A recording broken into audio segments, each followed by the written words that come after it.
Capítulo 2515 Infância Perdida, Parte 1 Tudo bem, mas se eu perdi-los porque você me fez perder tempo pechinchando, eu vou te dar uma surra, respondeu Faluel. Você conseguiu um acordo. No momento em que Lasha lhe deu as coordenadas de um geyser de mana próximo, Faluel desligou a ligação, fingindo pressa. Lit imprimiu o geyser, usando o fluxo de energia mundial para abastecer a torre à distância e invocar solos através do vínculo que eles compartilhavam com o artefato. A distância ainda era grande demais para que seu elo mental funcionasse. No entanto, graças aos efeitos combinados do geyser de mana abaixo de Lit e do que estava na posição de solos, a torre tinha poder suficiente para revelar sua localização a ele. Lit agora percebia mais do que uma direção geral, obtendo um vislumbre aproximado de suas coordenadas dimensionais. Além disso, Solos explorou o fluxo de energia para enviar imagens mentais do caminho de voo dos Fomor. Lit podia ver uma floresta densa ficando mais rala, depois uma cachoeira alta formando um lago e, por fim, um longo poço de mina levando para o subsolo. As fotos não lhe deram ideia de quanto tempo a descida havia durado, apenas que o movimento havia sido vertical. Por ali. Lit apontou para sul-leste e conjurou hologramas das imagens que havia recebido de Solos. Antes que você pergunte, o rastreador pode escanear seus arredores como um amuleto de comunicação, mas secretamente. Eu não conseguia fazer isso antes por causa da distância. Só agora que estamos perto o sinal é forte o suficiente para me enviar os dados coletados pelo rastreador sem comprometer seu sistema de camuflagem. Ou o legado da linhagem das Hidras é incrível e Faluel é um exagerado, ou você é um gênio, garoto. Ajatar resmungou. Eu acharia suas alegações ridículas se não as estivesse testemunhando com meus próprios olhos. Obrigado, eu acho. Lit deu de ombros, sem confirmar nem negar nenhuma das hipóteses do Drake. Vamos. A presença de uma cachoeira e de um lago restringiu a busca a apenas um local. Ninguém se preocupou em explorar cada canto do reino, mas um mago voador poderia mapear dezenas de quilômetros por dia a uma distância segura. Coisas como a extensão de uma floresta e pontos de referência importantes eram todos anotados nos mapas disponíveis ao público. O único lugar nas proximidades que correspondia às imagens era o rio Varda, que descia do penhasco Reidrok que formava o lago Istmar. 10 minutos e 200 quilômetros depois, o grupo chegou ao seu destino. No entanto, de acordo com as formações de sensoriamento de vida em matriz, a área estava livre de qualquer coisa, exceto vida selvagem local. A visão de vida também confirmou que não havia nada de anormal por ali. Isso é estranho. Faluel disse. Mesmo que o geyser de mana esteja camuflado, ainda seremos capazes de perceber as matrizes que encobrem sua presença. Tem certeza de que este é o lugar certo? Lit fechou os olhos, focando em seu vínculo com Solos e confirmando que a Hidra estava certa. Havia algo estranho. Normalmente, o link mental permitiria que eles falassem se estivessem dentro do seu alcance ou ficassem em silêncio caso contrário. Agora, no entanto, Lit podia sentir um ruído estântico em sua cabeça toda vez que tentava contatar Solos. O canal estava lá, mas estava bloqueado. Os poucos pedaços de mana que vinham do chão estavam fragmentados demais para reter qualquer pensamento coerente. Claro que sim. Deve ser tão fundo no subsolo que nem magias de detecção conseguem alcançá-lo. Temos que procurar um ponto de acesso. O Fomor se transformou em um Balor depois de deixar o geyser de mana, então ele não pode usar magia dimensional para se teletransportar para dentro. Os filhos de Glemos devem ter uma maneira de voltar para dentro enquanto estão caídos e, até onde eu sei, não há monstro capaz de se mover no subsolo como Nalrond. Lit respondeu. É um talento raro mesmo. Ajatar assentiu. O que significa que se este é o lugar certo e há uma passagem escondida, também deve haver algum tipo de armadilha de alarme. Vamos nos separar para cobrir mais terreno, mas fiquem atentos. Um deslize e tudo o que fizemos até agora terá sido em vão. Vou verificar o local óbvio. Morok disse. Aposto que atrás da cachoeira tem uma caverna bem escondida. Vou mergulhar no chão e verificar se há uma abertura com a visão da terra. Nalrond estendeu a mão para a fria. Mas não sou um desperto, mesmo com minha percepção de mana elevada, posso perder uma armadilha camuflada. Eu poderia usar um segundo par de olhos. Claro. Ela assentiu, com um leve sorriso no rosto, enquanto engolia em seco, nervosa. Eu nadei pela terra com ele no passado para ajudar Nalrond a aprender a considerar sua fera metade normal e me divertir com isso, mas nunca disse a ele que essa é uma experiência bastante claustrofóbica. Já era uma sensação ruim, enterrado sob toneladas de pedra e lama, sem luz ou fonte de ar, exceto pela habilidade da linhagem de rezar. Agora tenho que encarar tudo isso, mais o risco de algo explodir na minha cara. A ideia de acabar enterrada viva, caso se separassem ou fossem emboscados, assustou Fria profundamente, mas ela não deixou que isso a impedisse. Ela sabia o quanto sua confiança significava para ele que não poderia pedir que ele se abraçasse se ela também não pudesse. O casal foi engolido pela pradaria ao redor, enquanto o chão ondulava como água em sua passagem. As pequenas ondas fizeram as folhas da grama balançarem por um segundo antes de tudo voltar ao normal. Protector foi verificar a profundidade do lago, Tista foi até o topo da cachoeira e o resto do grupo explorou a floresta próxima, procurando por qualquer evidência da passagem dos monstros fugitivos em entradas secretas. Lit usava revigoramento de vez em quando, espalhando seu mana pela vegetação para localizar vestígios de danos recentes causados por alguém que havia sido pisoteado.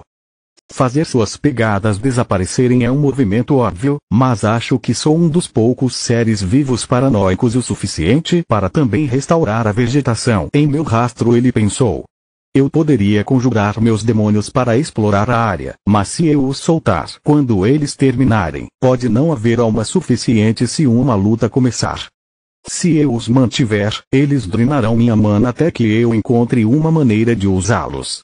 O plano de Lit funcionou e ele encontrou vários vestígios ocultos da atividade dos monstros que apenas a vegetação bagunçada revelava. A trilha o levou a uma pequena clareira na floresta, mas o que ele encontrou lá não fazia sentido algum. Quem chegou à clareira foi esperto o suficiente para evitar a passagem, formando uma trilha na grama. Eles restauraram as plantas que dariam a direção de onde vieram, mas não o resto. O padrão da pegada indica que algo violento aconteceu aqui. As pessoas se moviam furiosamente e rapidamente, pisando em todos os lugares em um frenesi. Os monstros estavam treinando em preparação para os ataques. Lit ponderou enquanto se ajoelhava no chão para verificar melhor a vegetação. O uso de armas implicava cortar grama que, mesmo se voltasse a crescer, deixaria vestígios. Capítulo 2516 Infância Perdida, Parte 2. Nem mesmo Lit seria capaz de apagar cada traço de tal atividade. Pelo menos não se fosse uma ocorrência regular. Deslizes acontecem até comigo, quanto mais com criaturinhas sem cérebro. Que porra é essa? Ele notou marcas nos caules das plantas mais altas e elas claramente eram causadas por garras. No entanto, o golpe foi tão fraco que não cortou completamente, deixando os caules danificados, mas de pé. Além disso, embora as pegadas das criaturas se sobrepusessem, dificultando a identificação de um padrão, ainda era viável para Lit. Os anos que passou na floresta de trave com o protetor lhe ensinaram a ler rastros e suas viagens como ranger lhe deram muitas oportunidades de praticar também seus sentidos bestiais. O problema era que não havia nenhum padrão. Lit conseguia discernir dezenas de cheiros diferentes e todos eles se sobrepunham sem nenhuma razão ou semelhança. Como alguém pode ser inteligente o suficiente para esconder seu rastro e ainda assim ser tão burro a ponto de não ter um pingo de tática militar? Ele pensou. Qual o sentido de um exercício se tudo o que você faz é brigar como um fazendeiro bêbado? Gente! Acho que vocês precisam ver isso.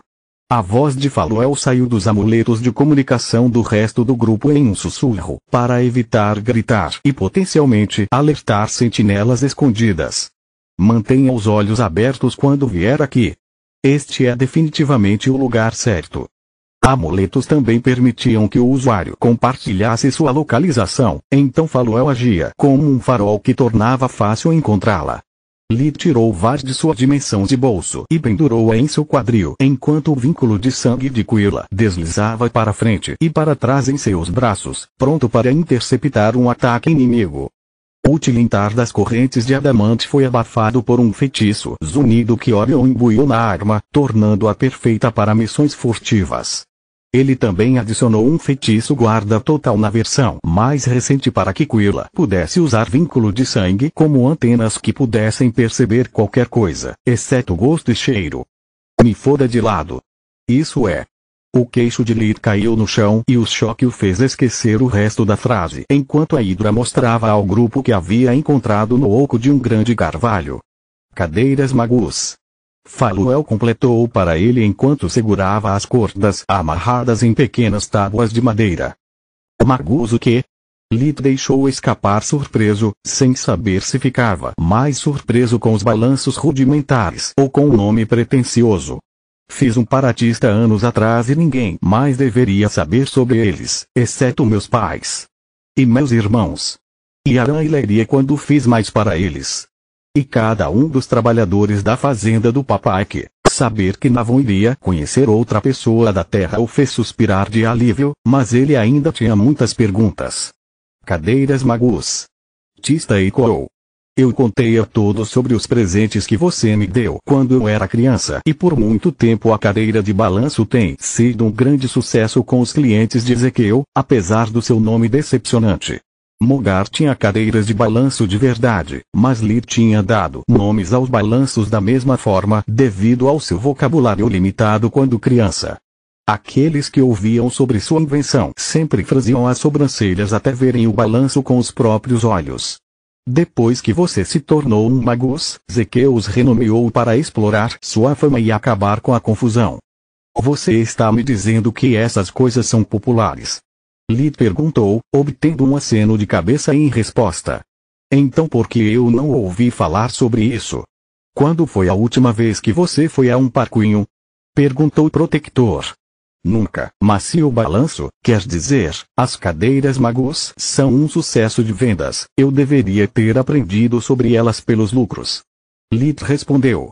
Você estaria certo se o design não fosse tão simples. Faluel balançou os balanços. Qualquer um que não possa pagar os preços diz que eu precisa de 1 minuto para fazer um e crianças não se importam com brinquedos de grife, só com diversão.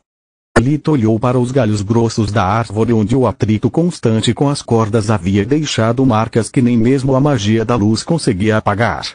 Tal feitiço teria criado uma casca nova em forte contraste com a velha e opaca que cobria o resto da árvore.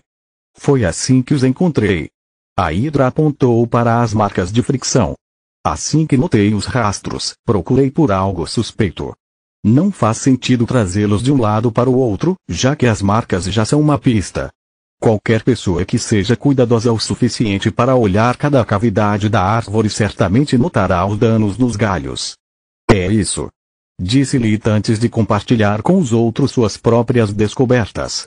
As crianças fizeram a bagunça enquanto brincavam na grama alta e os adultos limparam a bagunça da melhor forma que puderam. Os sinais que encontrei não eram drogas. De quantas crianças estamos falando? Faluel perguntou. Aqui encontrei vestígios de nada menos que 20 indivíduos. E encontrei o que acreditei ser o campo de treinamento de um pequeno pelotão, então entre 20 e 50. Lit respondeu. Pelo menos mais 20 para mim, disse Quilla. 30. A Jatar entrou na conversa. Adicione mais 40, disse Tista. Não encontrei nada. Morok espirrou violentamente enquanto o vento frio somado às suas roupas encharcadas o faziam congelar. A cachoeira foi um fracasso. Só toneladas de água e pedras. O mesmo para o lago. A única coisa no fundo é lama. Protector sacudiu a água do pelo de sua forma híbrida. A boa notícia é que se os monstros se importam o suficiente com seus filhotes a ponto de levá-los para brincar e até mesmo construir brinquedos para eles, isso significa que eles não se comportam como as raças caídas que conhecemos. A Jatar ponderou em voz alta. Isso significa que eles são inteligentes e atenciosos. Negociar com eles pode ser possível. A má notícia, porém, é que isso também é um sinal de crueldade. Como? Tista se sentiu indignada com o pensamento de que algo que seu amado irmão mais velho havia criado para ela pudesse ser usado para abusar de crianças. Este é um lindo playground e algumas das minhas melhores memórias estão ligadas à cadeira Magus. Tenho certeza de que o mesmo acontece com os mais jovens. Exatamente, o que o torna ainda mais cruel. O Drake assentiu. Pense nisso. Monstros chegam à idade adulta em questão de dias. Semanas no máximo. Criaturas com desenvolvimento lento como os Balos são muito raras. Você acha que as 145 crianças, mais ou menos, que acabamos de contar são todas Balos? Não. Tista balançou a cabeça. Se fosse esse o caso, não haveria apenas um deles por ataque. Então, toda vez que os monstros adultos trazem as crianças aqui para brincar, longe do geyser de mana, eles também as fazem crescer em um ritmo acelerado. As palavras de Ajatar causaram um arrepio frio na espinha dela. Pela grande mãe. Concordo. O Drake suspirou. Não há razão para trazê-los para a luz do sol. Tudo o que eles fazem aqui poderia facilmente ter acontecido em qualquer caverna em que vivam. Como eu vejo, isso é tanto uma isca para trazer os futuros soldados para fora quanto uma maneira de se desculpar. Continua no próximo vídeo.